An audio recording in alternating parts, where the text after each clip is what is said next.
Hey everybody, welcome to the video. It's Monday, June 21st, and we're breaking down this small but fun 6-game slate that we have over on DraftKings today.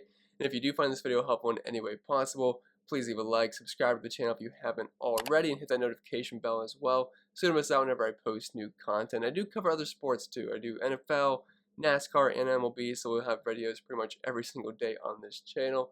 And if you don't follow me over on social media, you can do so using the handles in the bottom right corner of your screen. And if you want to help support the channel over on Patreon and get access to a lot of extra content, link is down in the description for that. You can join the community, Discord chat, projections, optimizer, rankings, data sheets, ownership projections, and my entire MLB data sheet here would be available to you. So if you're interested, link is down below. But I think that's it for the plug. So without further ado, let's dive into today's video. As per usual, we'll start with the pitchers and move on to the bats. And I gotta say, it's not my most favorite pitching slate out there. There are some decent options, and I do have those guys listed here. But with only 6 teams playing, we have 12 available options, and a lot of these guys aren't very good. So these are the guys I landed on. There's a couple of other viable pitchers, but these were the ones I felt most confident as of right now this morning. So we'll start up top with our ace of the slate, Yu Darvish at $10,200. He's not pitching quite as well as he did last season. I believe he was around a 35% K rate last year, but he's still doing fine. Strikeout rate's close to 30%, just south of that at 29.3. Not really walking many guys, only 2.3 walks per 9, 10.4 Ks per 9.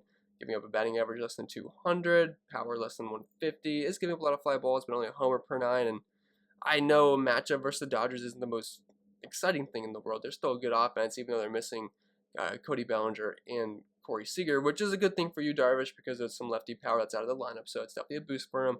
Only 3.1 implied team total against him. He's a slight favorite, 7K prop, and it's a pitcher-friendly park at home in Petco Park. So I know rostering pitchers against the Dodgers always feels a little bit gross, but I think Yu Darvish should be fine here. And it's not that hard to fit him in. Like, if you use him with one of those 6K pitchers, you can still pretty much use whoever you want in your lineup. So I don't think playing Yu Darvish today would be a problem.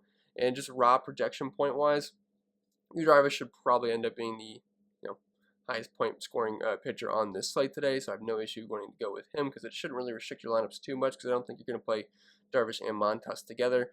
You're probably just going to pair him with one of the cheaper SP2s. And speaking of Montas, $9,400. He's definitely the GPP option compared to Yu Darvish. Now he gets a softer matchup. He just doesn't have quite the numbers that Yu Darvish does or the pedigree that he does. So he's definitely going to be a bit more of a tournament option here. But he has been pitching pretty well recently. 4 implied team total against him. He has a slight favorite, 6K prop. And looking at his numbers this season, 3.91 xFIP, which is similar to Yu Darvish. 3.86 Sierra, 4.2 ERA. 24% K rate, which is pretty solid. I just wish it was a little bit higher for a guy that's above $9,000, but not really walking too many guys. We'll give up a little bit more power, but the Texas Rangers are a team that don't really scare you too much. They are striking out at they're sitting at 26.1% K rate versus righties and only a 147 ISO. I know they're worse versus lefties, but you can still definitely use kind of any pitcher versus them, and I think breaking Montas makes some sense in tournaments today. Then the cheap SP2s today, which is why I think you can pretty much build whatever lineup you want, because I think both of these guys are viable. I wouldn't say they're my most favorite matchups in the world, but given the options we have and given the slate we have, I think these guys will end up being pretty popular. It's just kind of taking your picks between which one you prefer. So Kyle Gibson here, $6,300. He's been pretty much solid all season long. I don't really like to pick on the Oakland Athletics too much. They have a 4.41 implied team total here. He's a slight underdog. But his numbers this season, the ERA looks really good at 2.09, although the xFIP's about 2 runs higher and the Sierra is about 2.5 runs higher. So obviously there's going to be some regression coming, but not really sure it'll be in this game. He's not giving up much power. He's not striking out a lot of guys, only a 19.9% K rate, but only a 205 batting average given up, 249 WOBA, an ISO less than 100, a 51% ground ball rate, only 0.6 homers per 9, and a 31% hard contact rate. So the ERA and xFIP differential does scare me a little bit, but I think Kyle Gibson should be fine at $6,300. Like, if he gets us 13 to 15 points, we're not really complaining too much. I think Yu Darvish will probably sit around 20-something, so if we can get around 15 points from Kyle Gibson, I think we'll take it. Looking at the A's numbers this season versus righties, it's not going to look great for a matchup for Kyle Gibson. I mean, only 23% K rate, walking at a double-digit rate, 174 team ISO, 105 WRC plus, 315 WOBA. This is purely just a price play, and I think we can get away with it at $6,300. And the same thing goes for Jake Odorizzi, $5,900, even cheaper than Kyle Gibson here. A little bit higher of a team total against him. because it's a bad place to pitch. I mean, Camden Yards is definitely one of the most hitter-friendly parks in all of baseball, so that's a little bit concerning, but he's a heavy favorite here, 5.5K prop, and I love the Astros offense today versus Aiken. I mean, they have the highest implied team total on the slate, and I think if Jake Odorizzi can go 5+ innings here, he should very easily be able to pick up the win, and that 4-point bonus could go a long way at $5,900, and the strikeout numbers look pretty solid for him this season. Almost everything else is pretty bad, but he is sitting at around 25% K rate, which is not bad for a guy that's priced below $6,000. He's giving up over a 200 ISO. ERA is close to 6. xFIP's a little bit lower at 4.08, and the Sierra is below 4, so the underlying numbers are a little bit better than that. But a 33% hard contact rate, is giving up nearly 2 homers per 9. But the Orioles, yeah, they're not a bad offense. I mean, Trey Mancini, Mountcastle, Cedric Mullins, they haven't been bad this season, so it's a little bit scary, especially because it's in Camden Yards, but I'm assuming he can pick up the win, and if he does that, it can work out. And the Orioles have been worse versus righties this season compared to lefties. They're actually kind of crushing lefties this year, but versus righties, 25% K rate, not really walking too much, only a 145 ISO, 287 on base percentage, 81 WRC+. So for $5,900, I can see Odorizzi being decently popular today. It's a little bit dangerous because of the park he's pitching in, but I think he can pick up that win for us. And with that being said, that's it for the pitching, so we can move right over to the bats. And I think it's kind of a fun bat slate. I know it's a kind of a smaller slate, but there's some pretty decent options today, in my opinion, so I'm actually kind of looking forward to this. So we'll start with the catcher position. We have Omar Narvaez, $4,400, going against Merrill Kelly, who's not a terrible pitcher, but the one thing he struggles with is giving up hard contact. So there's always some home run upside here, and Omar Narvaez has been actually very good versus right-handed pitching this season. Overall this year, batting .315 with a WOBA close to 400 and ISO around 175. So like him, even though he's a little bit pricey at $4,400, but not anything overly expensive. And if we are using cheap pitchers today, the pricing on these bats don't really matter too much. Tyler Stevenson, $3,700, should be in the lineup for Tucker Barnhart since there's a lefty on the mound for Minnesota, and a really bad lefty at that, J.A. Happ, who pretty much throws batting practice these days. Like, he has been absolutely terrible. Looking at his splits this season, just to show you how bad he's been. So overall, he has a 6.12 ERA, 5.6 xFIP, over a 5 Sierra, 16% K rate, giving up a 282 batting average, 347 WOBA, and over a 200 ISO, with a 34% hard contact rate and over 1.5 homers per 9. Now, if we look at this specifically versus righties, it's just not very pretty. 5.7 xFIP, giving up a 287 batting average, 258 ISO, 375 WOBA, and close to 2 homers per 9 with a 50% fly ball rate. So I definitely think the righties here for the Cincinnati Reds make all the sense in the world today.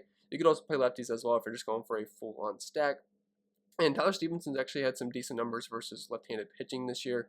Then Martin Maldonado, $2,700. If you want to go with the strategy of just rostering the dirt cheap catcher on pretty much the best offense on the slate, you can go with Maldonado. His numbers have been terrible this year, but if you just want an Astro versus Keegan Aiken, I have no issues with that at all. They have the highest implied team total on the slate at 5.51 currently. Then dropping out of first base, Yuli Gurriel, $4,700, having another really good season, batting close to .320 with over a 200 ISO and a .390 OBP. Again, just stacking the Astros here versus Keegan Aiken. I like all the righties here versus the lefty. Daniel Vogelbach, $4,000. I hate rostering this guy. I wish he was a little bit cheaper, but it's just cheap lefty power versus Merrill Kelly. Team total close to 5. And hitting in Arizona is never a super bad thing, especially when it's around 120 degrees. Christian Walker, $3,600.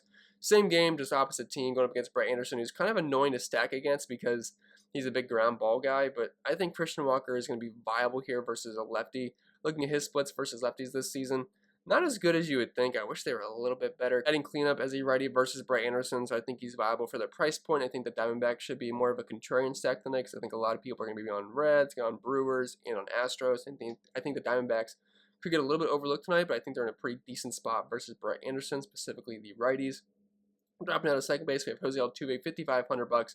Very, very expensive, but batting .300 this season, 227 ISO, 365 OBP, and over a 500 slugging. If you got the money for him, which you should be able to, if you want to play Jose Altuve today, I don't think it's going to be that hard because a lot of the outfielders are pretty cheap, and pretty much everywhere else isn't super expensive. I mean, Altuve is the most expensive bat we're going to talk about, tied with Christian Yelich, and even then I don't think you really have to play Yelich today. So if you want to just make Altuve like a key point of your lineups today, because second base isn't really that great outside of Jose, I had no issue with that at all. I definitely think he's an awesome play today.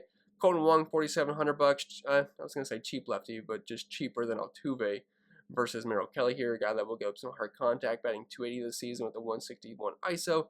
Not terrible for him. I mean, I'd rather just pony up the extra money for Jose Altuve, but if you are stacking the Brewers, kind of hard to leave off the leadoff guy.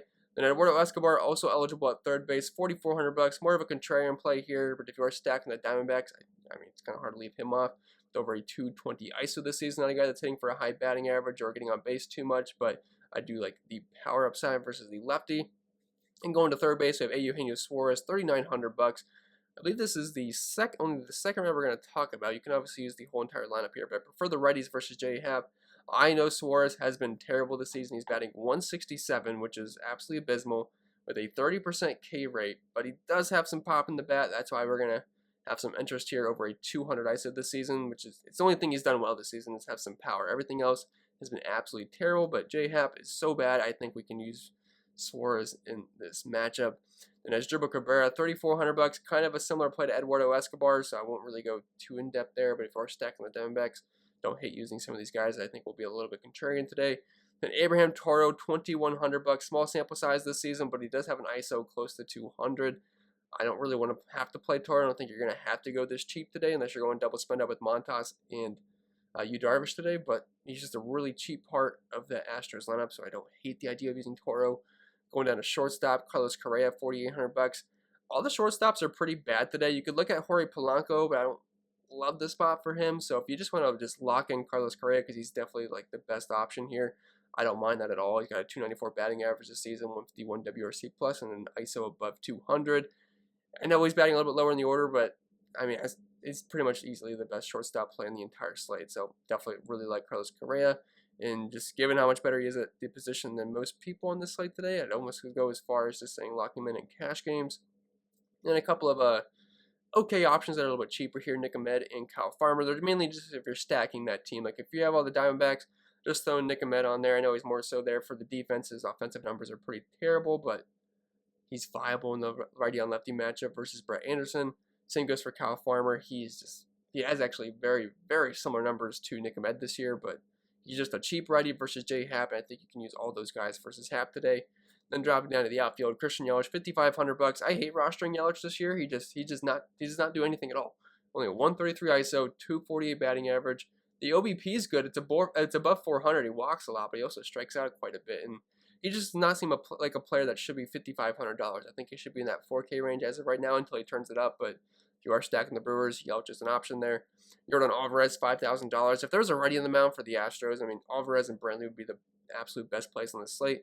Unfortunately, that's not the case. There's a lefty on the mound, but I still think they're fine here because if they can get to Aiken early on, they're going to see a righty at some point. And these guys should work out. Alvarez is a bit expensive right now, but he's been great this year, batting over 300 with a 370 WOBA, over a 200 ISO, and his splits versus lefties really aren't that bad. He's still batting 293 with a 362 WOBA, ISO at 185, and a 362 OBP to strike out quite a bit, but I wouldn't be too scared of the lefty on lefty matchup here. I think in tournaments he's a great play if people are going to skip over him because of the lefty on lefty matchup. Byron Buxton, 4,800 bucks. He returned recently, had 21 points yesterday. Don't love the matchup versus Tyler Mahle, but he just seems a bit too cheap for a guy that's been so good this year, batting 370 with a 493 WOBA, 402 ISO, 218 WRC plus, and a 408 OBP with a near 1,200 OPS. He is very expensive, and Tyler Mahle is definitely a bit of a tougher pitcher, but definitely like Byron Buxton's numbers this season. Nick Castellanos, 4,500 bucks. If Nick Castellanos does not hit a home run today, I'm not sure who's going to, because this is the best spot for a home run today, in my opinion. Castellanos has been super duper elite versus left-handed pitching this season. Overall, he's crushing it. He's been good versus righties as well, but versus lefties, he's batting 364 with a 452 WOBA, ISO above 300, 188 WRC plus, OPS above 1,000, and 52% hard contact rate, and a good fly ball rate as well. Like, if Castellanos does not go deep versus J Happ, I would be very, very shocked. I want to play Nick Castellanos pretty much everywhere today. One of my absolute favorite plays on the entire slate. Avisel Garcia, 4,400 bucks. If you're just looking for mid-range power versus Merrill Kelly, a guy that gives up hard contact to both sides of the plate, I think Garcia is fine, but probably not going to go there in cash games. Michael Brantley, 3,900 bucks. Don't care that's a lefty-on-lefty matchup. He should be just fine. He is just an absolute pure hitter. Not a huge power guy. I think he only has 4 homers on the year, but he's batting 342 with a 385 OBA and a 151 WRC plus. Like, Michael Brantley is just one of the best pure hitters in the entire league. I'm not overly concerned about a lefty-on-lefty matchup here. Looking at his splits versus lefties this season, he's still batting not 277. He's still batting 294 with a 326 OBA. So the numbers are a little bit worse, but Still not that bad at all, and only a 13% K rate, so don't care about the lefty on lefty spot here for Brantley. You can still play him in all formats. We go as far as saying you can play him in cash games too. Aquino, $3,500, just cheaper righty power versus Hap. Chas McCormick, $3,100 if he is hitting this high in the order. Going to be kind of hard to pass him up at nearly $3,000 with the highest implied team total in the slate. Numbers this year aren't great, 223 batting average, but he has had some decent power this season with an ISO just shy of 300. So definitely think you can play McCormick today. It would be a lock in cash games if he does hit this high in the order. Then Max Kepler, $2,900, just some cheap lefty power versus Tyler Mahle. And if you're going to use any bats versus Mahle, you prefer lefties and Max Kepler. While he's not batting for a high average this season whatsoever, only 212 batting average, still has over a 200 ISO. So I like the cheap power upside we have with Max Kepler. And those numbers get even better versus right-handed pitching. But I think that's going to be it for the video, guys. So I hope it was helpful, and if it was, make sure to leave a like, subscribe to the channel if you haven't already. Check out the Patreon content down below if you do want to join the community. And follow me over on social media if you want, using the handles in the bottom right corner of your screen. And yeah, that'll be pretty much it. I will stop rambling now. Hope you guys enjoy the start to your week. And I'll see you guys in the next video.